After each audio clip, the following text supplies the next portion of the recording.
Hello everyone, आज का quote है हमारा don't stop when you are tired, stop when you are done. आपको तब नहीं रुकना है कि मैं थक गया अब मैं काम नहीं कर रहा हूँ। Stop when you are done, जब आपका काम हो जाता है तभी आप रुकेंगे। यदि आपने आज का गोल बनाया है कि आपको आज ये चैप्टर कंप्लीट करना है, तो ये नहीं कि मैं थक गया आधे चैप्टर में आप सो रहे हैं। नो, आप उस चैप्टर को पहले कंप्लीट कीजिए, फिर उसके बाद ही आप सोइए, until and unless there is an emergency। चलिए अब हम स्टार्ट करते हैं आज का टॉपिक, ब्रांचेस ऑफ इकोनॉमिक्स। उससे पहले मैं आपको बता दूं कि पिछली वीडियोस में मैंने आपको समझाया है इकोनॉमिक्स क्या होता है, कहाँ से ड्राइव हुआ है, और इकोनॉमिक्स की वेरियस ऑथर्स की डेफिनेशंस, उसको आप डिस्क्रिप्शन में लिंक दिया है, वहां से कवर कर सकते हैं। तो आज का टॉपिक स्टार्ट करते हैं। थर्ड टॉपिक है आपका branches of economics, micro economics और मैक्रो इकोनॉमिक्स। इकोनॉमिक्स की दो ब्रांचेस हैं बेसिकली, एक होती है हमारी माइक्रो इकोनॉमिक्स और एक होती है हमारी मैक्रो इकोनॉमिक्स। माइक्रो का मतलब होता है स्मॉल, छोटा, मतलब छोटे लेवल की इकोनॉमिक्स, ऐसे समझ सकते हैं। मैक्रो का मतलब होता है लार्ज, मतलब बड़े लेवल पे जब हम इकोनॉमिक्स की स्टडी करते हैं। माइक्रो इकोनॉमिक्स का एक और नाम है प्राइस थ्योरी। माइक्रो इकोनॉमिक्स को प्राइस थ्योरी भी बोलते हैं। अभी मैं आपको जब माइक्रो इकोनॉमिक्स समझाऊंगी तो बताऊंगी कि इसको हम प्राइस थ्योरी क्यों बोलते हैं। मैक्रो इकोनॉमिक्स का अनदर नेम है theory of income and employment. Macro economics को हम theory of income and employment भी बोलते हैं। तो चलिए स्टार्ट करते हैं माइक्रो इकोनॉमिक्स से। Micro economics is study of behaviour of individual units. Individual units के बिहेवियर की स्टडी है, जैसे कि producer, consumer etcetera. Micro economics में हम इंडिविजुअल बिहेवियर को स्टडी करते हैं, जैसे कि हम स्टडी करेंगे एक प्रोड्यूसर को, एक कंज्यूमर को। मतलब इसमें क्या होता है, हम स्मॉल लेवल पे स्टडी करते हैं, सिर्फ एक प्रोड्यूसर को देखेंगे कि वो प्रोड्यूसर की क्या बिहेवियर है, क्या बिहेवियर है, वो कैसे प्राइस को सेट करता है, कैसे वो रिसोर्सेज को एम्प्लॉय करता है, इन सबको। और कंज्यूमर कि वो अपनी उसके पास जो फिक्स्ड इनकम है, जो गिवन इनकम है, जैसे वो 100 रुपए कमा रहा है, तो उसको वो वेरियस गुड्स एंड सर्विसेज को खरीदने में कैसे यूज करता है जिससे उसको सेटिस्फेक्शन मिल सके। तो हम स्टडी करते हैं इंडिविजुअल यूनिट्स की, प्रोड्यूसर और कंज्यूमर एक्सेट्रा। अब इसमें क्या है, एट इंडिविजुअल लेवल पे बेसिक इकोनॉमिक प्रॉब्लम क्या होती है। इंडिविजुअल लेवल पे मेनली इकोनॉमिक प्रॉब्लम होती है एलोकेशन ऑफ स्कैर्स रिसोर्सेज। हम क्या करते हैं, स्कैर्स रिसोर्सेज का एलोकेशन करते हैं टू ऑल्टरनेटिव यूजेस। मैंने आपको पिछली वीडियो में बताया था स्कैर्स रिसोर्सेज मतलब होता है हमारी शॉर्टेज ऑफ रिसोर्सेज। तो इसमें हम उनको कैसे ऑल्टरनेटिव यूजेस में एम्प्लॉय करें, वो प्रॉब्लम होती है इंडिविजुअल लेवल पे।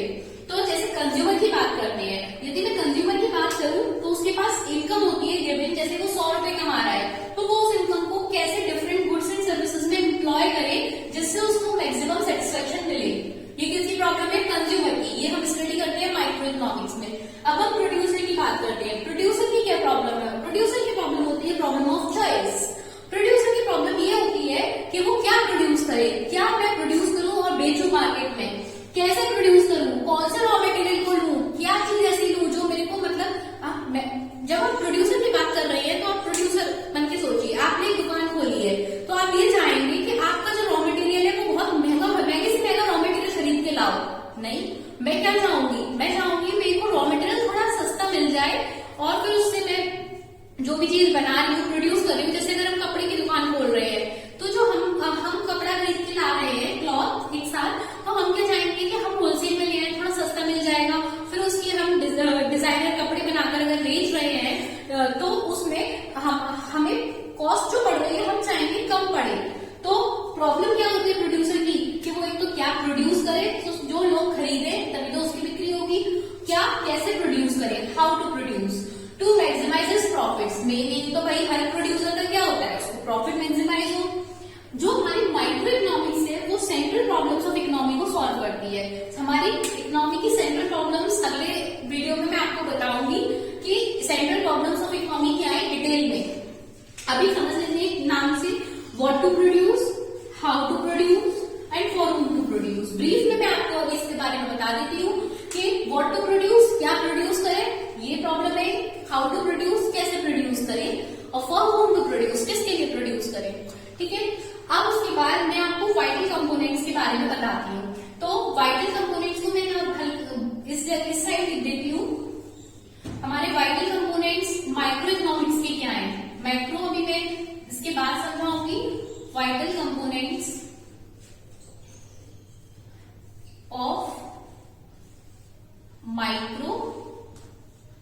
Economics, vital components of micro economics मतलब मैं कहना चाहती हूँ कि क्या क्या चीजें माइक्रो इकोनॉमिक्स में बहुत इंपॉर्टेंट है, तो उनके बारे में बताऊंगी। तो एक तो थ्योरी ऑफ कंज्यूमर बिहेवियर,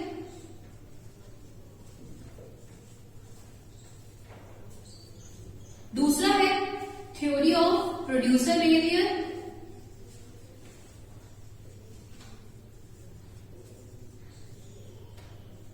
और हमारा थर्ड है थ्योरी ऑफ प्राइस। तो इन तीन चीजों के बारे में माइक्रो इकोनॉमिक्स में सबसे ज्यादा बात की जाती है। थ्योरी ऑफ कंज्यूमर बिहेवियर मतलब कंज्यूमर का क्या बिहेवियर है, जैसे मैंने ब्रीफ में आपको यहाँ बताया। Theory of producer behaviour, producer का क्या बिहेवियर, और थ्योरी ऑफ प्राइस मतलब प्राइस का डिटर्मिनेशन इंडिविजुअल लेवल पे। तो अब मैं आपको समझाऊंगी कि मैक्रो इकोनॉमिक्स बेसिकली क्या होता है। तो स्टार्ट करते हैं, मैक्रो इकोनॉमिक्स क्या होता है। मैक्रो इकोनॉमिक्स मतलब होता है स्टडी ऑफ ओवरऑल इकोनॉमी। हम ओवरऑल इकोनॉमी के बारे में स्टडी करते हैं, जैसे कि इकोनॉमिक ग्रोथ कितनी हो रही है, कितनी सेविंग्स है, कितना एम्प्लॉयमेंट है, कितनी इनकम है, कितना आउटपुट है, इन सभी के बारे में हम डिस्कस करते हैं मैक्रो इकोनॉमिक्स में। मतलब पूरी इकोनॉमी, पूरे इंडिया की पोजीशन के बारे में स्टडी किया जाता है। ये फोकस करती है मैक्सिमाइजेशन ऑफ सोशल वेलफेयर, पूरे इंडिया के बारे में देखना, मतलब सोसाइटी का वेलफेयर कितना हो रहा है, लोगों का कितना भला हो रहा है, लोगों को कितने बेनिफिट्स मिल रहे हैं, ये सारी स्टडी की जाती है मैक्रो इकोनॉमिक्स में। बेसिकली सेंट्रल इश्यूज जो है वो हमारे मैक्रो इकोनॉमिक्स में क्या है, लेवल ऑफ एम्प्लॉयमेंट, कितना लेवल ऑफ एम्प्लॉयमेंट है, कितने लोग एम्प्लॉयड है, कितने लोग बेरोजगार है, अनएम्प्लॉयड है, growth rate of national output मतलब कितना हमारा जीडीपी है वो बढ़ रहा है या नहीं बढ़ रहा, इसको देखना, जनरल प्राइस लेवल क्या है, इन्फ्लेशन है, डिफ्लेशन है, इन सभी चीजों को हम मैक्रो इकोनॉमिक्स में देखते हैं। It deals with macro economic variables. जो मैक्रो इकोनॉमिक्स है, अब भाई जो मैक्रो इकोनॉमिक्स है तो वो मैक्रो इकोनॉमिक वेरिएबल्स में डील करेगी, माइक्रो में तो डील करेगी नहीं। तो ये किसमें डील करती है, एडी और एएस। अब जब हम पूरे ओवरऑल इंडिया के लेवल पे बात कर रहे हैं तो एडी मतलब होता है एग्रीगेट डिमांड, एएस मतलब होता है एग्रीगेट सप्लाई। तो एग्रीगेट डिमांड मतलब हमारी पूरी ओवरऑल डिमांड पूरे कंट्री की, एग्रीगेट सप्लाई ओवरऑल कंट्री की। तो एग्रीगेट डिमांड सप्लाई मेनली हम इसमें बात करते हैं। Vital components of macro economics, macro economics के वाइटल कंपोनेंट्स की बात करें तो equilibrium level of output and employment, मतलब कितना हमारे यहाँ आउटपुट प्रोड्यूस हुआ, कितने लोग एम्प्लॉय हुए, तो उसका क्या इक्विलिब्रियम लेवल है। इक्विलिब्रियम मतलब जहां पर दोनों पॉइंट मीट करते हैं, एडी और एएस, कितनी एग्रीगेट डिमांड है और कितनी एग्रीगेट सप्लाई है, वो जब मीट करेंगे वो होता है equilibrium level.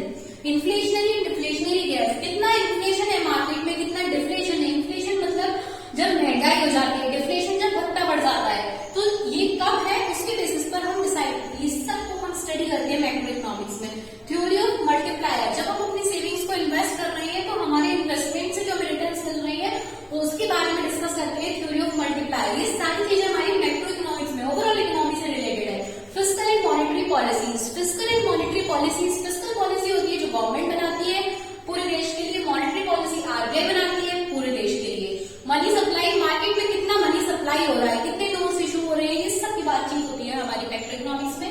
Government budget, government क्या बजट लेके आ रही है, जैसे रिसेंटली अभी बजट 2021 आया है, तो उस सब के बारे में उन्होंने क्या प्लान किया है, क्या करेंगे, कि कहाँ कितना पैसा एम्प्लॉय लगेगा, वो सब गवर्नमेंट बजट में आता है। एक्सचेंज रेट, बीओपी, बीओपी होता है बैलेंस ऑफ पेमेंट, ये फॉरेन से रिलेटेड हो जाता है। फॉरेन एक्सचेंज रेट कितनी है, ₹1 की डॉलर में कितनी वैल्यू है।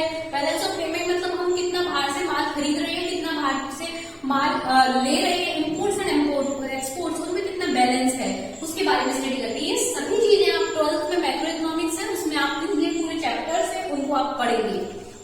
अब अब हमने माइक्रो पढ़ लिया, मैक्रो पढ़ लिया, अब हम बात करेंगे difference between micro economics and macro economics. अब हम डिफरेंस के बारे में समझते हैं। सबसे पहले माइक्रो इकोनॉमिक्स, मैक्रो इकोनॉमिक्स किस लेवल पे होती है। माइक्रो इकोनॉमिक्स स्मॉल लेवल पे होती है तो हम इंडिविजुअल यूनिट्स की बात करते हैं। मैक्रो इकोनॉमिक्स में हम ओवरऑल इकोनॉमी की बात करते हैं, पूरी economy as a whole. Tools of analysis, हम एनालिसिस में माइक्रो इकोनॉमिक्स में डिमांड और सप्लाई से करते हैं क्योंकि इंडिविजुअल की है, लेकिन मैक्रो इकोनॉमिक्स में हम एग्रीगेट डिमांड और एग्रीगेट सप्लाई से स्टडी करते हैं। पूरी ओवरऑल पूरे इंडिया की एग्रीगेट डिमांड कितनी है, पूरे इंडिया की एग्रीगेट सप्लाई कितनी है, उसकी स्टडी हम मैक्रो इकोनॉमिक्स में करते हैं। मेन ऑब्जेक्टिव माइक्रो इकोनॉमिक्स का मेन ऑब्जेक्टिव होता है determining the price of commodity. Commodity के प्राइस जो है वो डिसाइड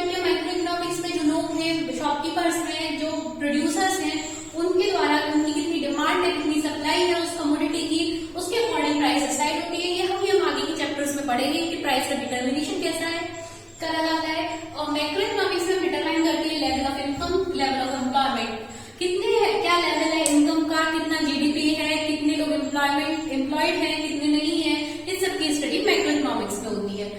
अब बेसिक असम्पशंस की बात करें, अब जो बात कर रहे हैं माइक्रो इकोनॉमिक्स की, तो माइक्रो इकोनॉमिक्स में सारे मैक्रो वेरिएबल्स कांस्टेंट होंगे। क्यों? अब भाई माइक्रो वाले हैं वो मैक्रो की क्यों माने, वो मैक्रो को कांस्टेंट रखते हैं, वही हमारी चलेगी, बाकी सारे मैक्रो वेरिएबल्स कांस्टेंट है। मैक्रो वेरिएबल्स कांस्टेंट है मतलब जैसे मैक्रो में क्या होता है, एम्प्लॉयमेंट, इनकम, इन सब की बातचीत होती है, तो कहते हैं कि मैक्रो के वेरिएबल्स इनकम जितनी है उतनी रहेगी, एम्प्लॉयज जो है जैसा है वैसे ही रहेगा, कोई चेंज नहीं है। अब मैक्रो इकोनॉमिक्स में माइक्रो वेरिएबल कांस्टेंट रहते हैं, मैक्रो वाले कहते हैं कि माइक्रो वेरिएबल्स सारे कांस्टेंट है, वो कहते हैं कोई चेंज नहीं हो रहा प्राइस में, कोई चेंज नहीं हो रहा डिमांड में, सप्लाई में, इंडिविजुअल की। Another name माइक्रो इकोनॉमिक्स का प्राइस क्यों नहीं होता है, मैक्रो इकोनॉमिक्स का theory of income and employment होता है, ये तो मैं आपको पहले भी बता चुकी हूँ। अब हम बात करते हैं स्कोप की, तो जो स्कोप होता है वो हमारा माइक्रो इकोनॉमिक्स का नैरो होता है, क्योंकि भाई माइक्रो इकोनॉमिक्स छोटे लेवल पे, इंडिविजुअल लेवल पे डील करती है, जबकि मैक्रो इकोनॉमिक्स बड़े लेवल पे, पूरे इंडिया के लेवल पे डील कर रही है, तो उसका स्कोप वाइडर होता है। अब बात करते हैं सबसे इंपॉर्टेंट हमारे फादर। अब हमने फादर ऑफ इकोनॉमिक्स तो पढ़ ली है कि वो एडम स्मिथ होते हैं, पर इकोनॉमिक्स की दो ब्रांचेस हैं, माइक्रो, मैक्रो, तो मैक्रो के भी फादर है, तो माइक्रो के फादर है एल्फ्रेड मार्शल। मार्शल जो है वो माइक्रो इकोनॉमिक्स के फादर है, और जेएम कीन्स मैक्रो इकोनॉमिक्स के फादर है। मैक्रो इकोनॉमिक्स के फादर कौन है, जेएम कीन्स। माइक्रो इकोनॉमिक्स के फादर कौन है, एल्फ्रेड मार्शल। इकोनॉमिक्स के फादर कौन है, एडम स्मिथ। ठीक है, तो आई होप ये आपको क्लियर हो गया होगा कि branches of economics micro, macro वो क्या होती है, उनकी क्या डिफरेंसेस है। अब आज की वीडियो में इतना ही। यदि आप इस चैनल को पहली बार वीडियो देख रहे हैं तो मेरे चैनल को सब्सक्राइब कीजिए। यदि आपको इस वीडियो से कुछ भी क्लियर समझ में आता है, कुछ हेल्प होती है आपकी, तो इस वीडियो को लाइक करिएगा, शेयर करिएगा मैक्सिमम अपने फ्रेंड्स से जिनको उनको बेनिफिट हो सके, और कमेंट सेक्शन में आप अपना फीडबैक कीजिएगा। और अगर आपको कोई डाउट है, कोई क्वेरी है, तो आप उसको मुझसे पूछ सकते हैं। I will try to solve all your doubts as soon as possible. Thank you very much.